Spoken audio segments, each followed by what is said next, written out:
Hello students, welcome to my educational platform Anubhav coaching class. तो कैसे हैं आप लोग? उम्मीद करते हैं स्वस्थ होंगे, मस्त होंगे और अपने पढ़ाई में व्यस्त होंगे।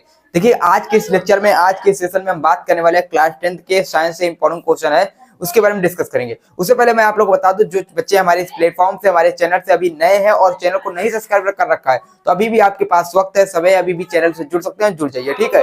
और अपने दोस्तों के पास, अपने मित्र मंडली के साथ हमारे वीडियो को जरूर साझा करिए, जिससे वो भी हमारे इस प्लेटफॉर्म से जुड़े और आपका अपना ये परिवार धीरे धीरे बढ़ता रहे, ठीक है।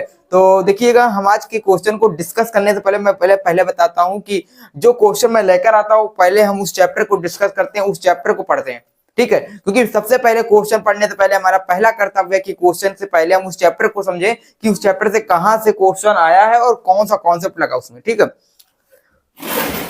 तो उससे पहले हम बता दें, ये क्वेश्चन हमारा विद्युत से है। किससे है? विद्युत से रिलेटेड क्वेश्चन है, ठीक है।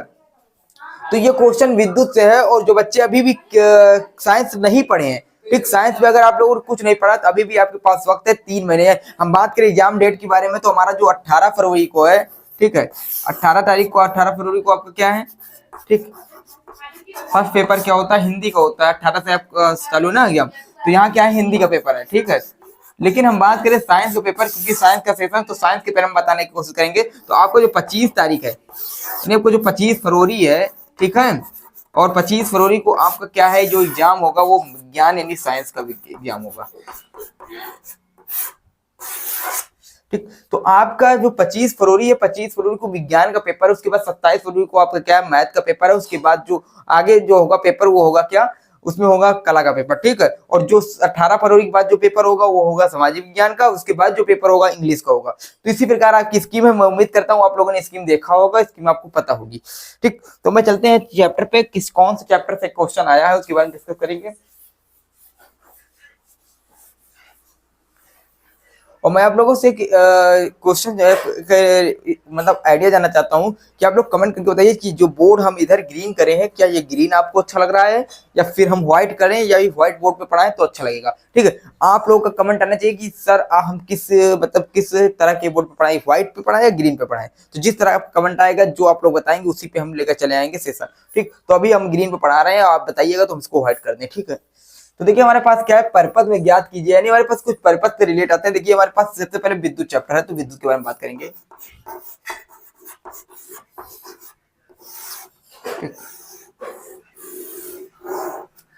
तो ये हमारा क्या है? विद्युत चैप्टर है ना, जिसे इलेक्ट्रिसिटी कहते हैं। इंग्लिश में क्या कहते हैं? इलेक्ट्रिसिटी, ठीक।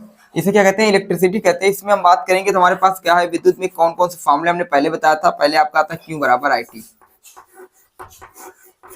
ठीक। एक ये फॉर्मूला तैयार करके चलिएगा, इससे न्यूमेरिकल बनते हैं, इससे क्वेश्चन आते हैं और थ्योरिकल भी क्वेश्चन पूछे जाते हैं। सेकंड जो फॉर्मूला बनता है वो बनता है Q बराबर NE,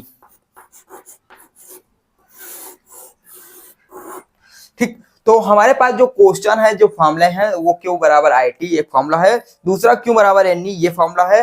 उसके बाद हम बात करें, हमारे पास जो तीसरा फॉर्मूला होगा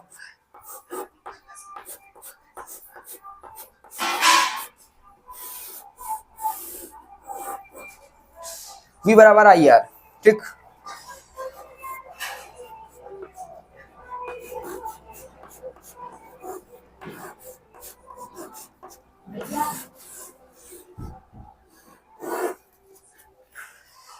R is equal to rho L upon A, ठीक है। R is equal to rho L upon A, इसके बारे में डिस्कस करेंगे, ठीक है। तो ये फॉर्मूला हमारे पास है, आराम से उठाओ।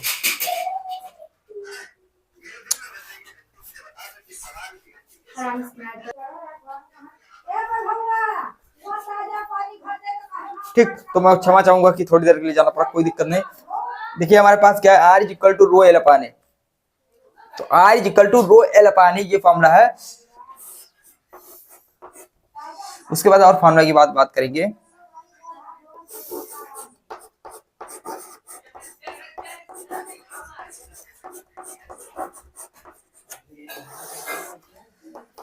एक ये फॉर्मूला मिलता है, ठीक है। R is equal to R1 plus R2 plus R3,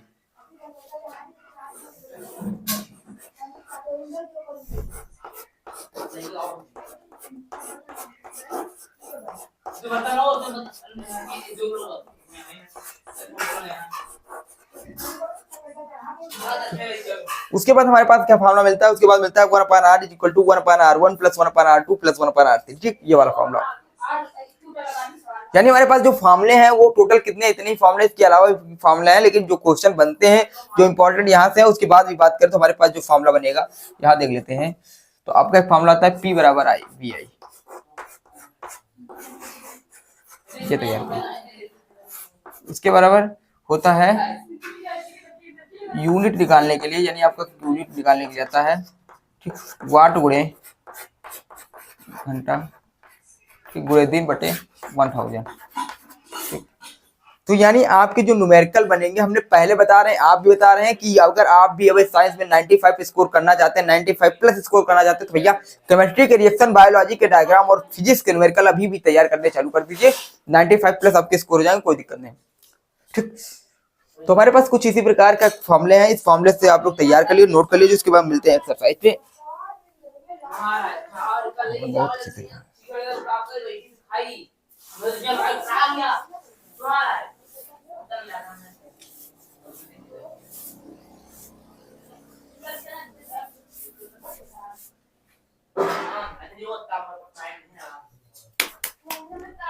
तो उसके बाद हम बात करें, हमारे पास जो क्वेश्चन है परिपथ में ज्ञात कीजिए, यानी हमारे पास कोई परिपथ बना हुआ है, इस परिपथ में हमको ज्ञात करना है, ठीक है। तो परिपथ में हमको क्या ज्ञात करना है, हमको ज्ञात करना है तुल्य प्रतिरोध, क्या ज्ञात करना है, तुल्य प्रतिरोध ज्ञात करना है। उसके बाद परिपथ में कुल धारा ज्ञात करनी है, ठीक, यानी तुल्य प्रतिरोध ज्ञात करना है और तुल्य धारा ज्ञात करनी है, ठीक है। उसके बाद बात करते हैं, देखिए, तो सबसे पहले हम क्वेश्चन हमको क्या ज्ञात करना है, तुल्य प्रतिरोध।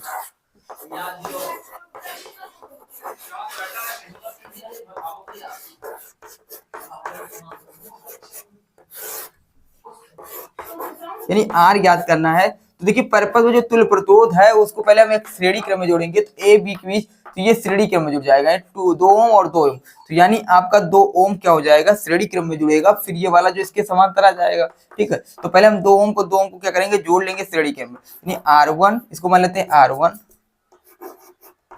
इसको मान लेते हैं R2, तो ये आपका R3 है। तो तुल्य प्रतिरोध R1 और R2, ठीक है। तो आपका जो इन दोनों के बीच तुल्य प्रतिरोध आएगा वो R1 प्लस R2 करके आएगा, तो क्या हो जाएगा आपका जो होगा वो होगा 2 और प्लस 2, जो कि 4 ओम आएगा, ठीक। जो निकल के आएगा R3 के, जो निकल के क्या आएगा R4 के बराबर, ठीक है, R डैश, ठीक। चलिए तो आपका जो ये तुल्य प्रतिरोध यानी R1 प्लस R2 को जोड़ेंगे तो ये 4 ओम के बराबर आएगा, यानी इन दोनों का योग आएगा वो होगा R डैश के बराबर। तो यानी अब इन दोनों के बीच जो तुल्य प्रतिरोध होगा AB, उसके बाद दोनों के बीच टोटल तुल्य प्रतिरोध आएगा, तो वो कितना हो जाएगा, जब इसको जोड़ लेंगे, इसको दोनों को जोड़ा हमने, 2 कितना है 4 ओम आया, इसको जब जोड़ेंगे दोनों को तो कितना हो जाएगा, ये 2 4 हो जाएगा, 4 ये समांतर में है, तो यानी R डैश तथा R डैश तथा R3 प्रतिरोध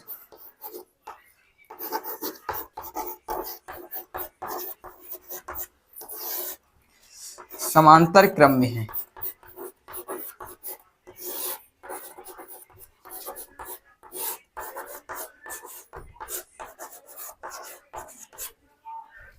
समांतर क्रम में है तो तुल्य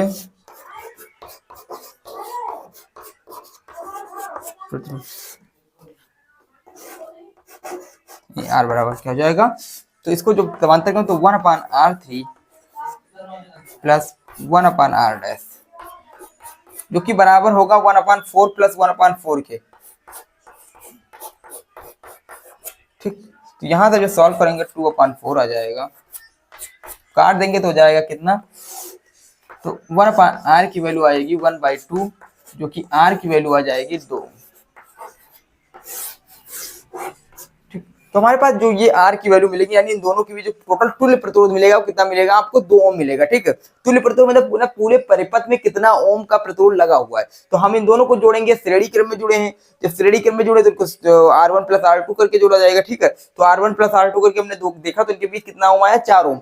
अब ये जो है ये इसको हमने मान लिया कि R डैश निकाला है, तो ये R डैश निकला, ठीक। तो ये दोनों आपका क्या हुआ, ये 4 ओम आया। अब ये जो है इसके समांतर क्रम में जुड़ा है, अब ये दोनों के समांतर क्रम में जुड़े, तो समांतर क्रम में आपका फॉर्मूला होता है 1/R is equal to 1/R1 plus 1/R2, यानी आपका जो होगा समाज पैरेलल में जब जोड़ा जाएगा तो क्या होता है, 1/r के साथ जुड़ा जाता है। ठीक है, तो यहाँ पे हमारे पास क्या हो जाएगा, जो तुल्य प्रतिरोध आएगा यहाँ पर 1/r करके चलिए। ठीक, तो यहाँ पर जो तुल्य प्रतिरोध आएगा वो 1/r इज इक्वल टू आएगा r 1/r3 plus 1/r dash, हमने क्योंकि इसको r डैश माना ना यहाँ के दोनों तुल्य को। ठीक है, तो यहाँ पर क्या हो जाएगा 1/r डैश, जो कि बराबर वैल्यू पुट करेंगे तो 1/r r3 जब 4 आ जाएगा प्लस 1/r डैश की जगह पे 4 आ जाएगा, तो 1/4 प्लस 1/4 इज इक्वल टू 2/4। 2/4 को हम जब काट देंगे तो हमारे पास क्या आएगा 1/2, जो कि पलट देंगे तो क्या हो जाएगी, r की वैल्यू क्या आएगी 2 आएगी। ठीक है, तो यहाँ से कर सकते हैं। ठीक, तो मैं उम्मीद करता हूँ ये क्वेश्चन समझ में आया, इसको नोट करिए, उसके बाद अगला चलते हैं क्वेश्चन पे, हटा देते हैं।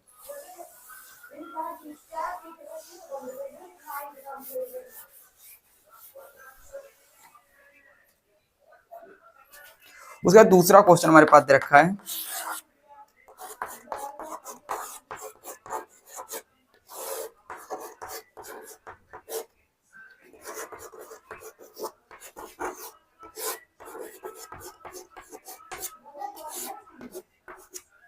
परिपथ में कुल धारा, यानी क्या होगा, कुल धारा होगा। तो भैया कुल धारा के लिए क्या, वोल्ट आपका 2 वोल्ट का लगा है, विभवांतर, विभवांतर कितने वोल्ट का लगा, 2 वोल्ट का लगा है।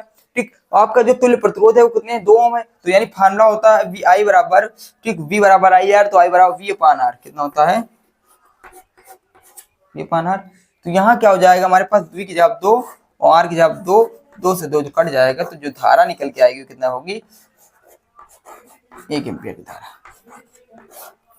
ठीक, तो मैं उम्मीद करता हूँ क्वेश्चन समझ में आओ। क्वेश्चन ज्यादा सेशन लेंथी नहीं करेंगे, वो छोटा सेशन था।